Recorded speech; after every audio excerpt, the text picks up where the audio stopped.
see that drop of water there. This is that valve right there to the left.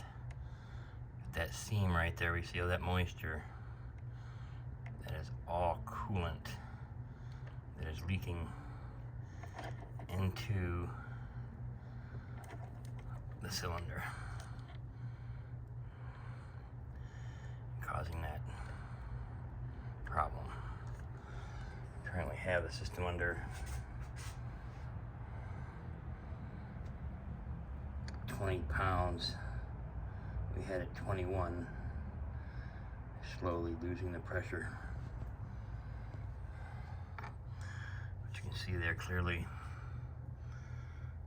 it's either head gasket, it might even be a crack in the block right there. And like I said, there's the valve. So, fortunately, this is much worse than we thought.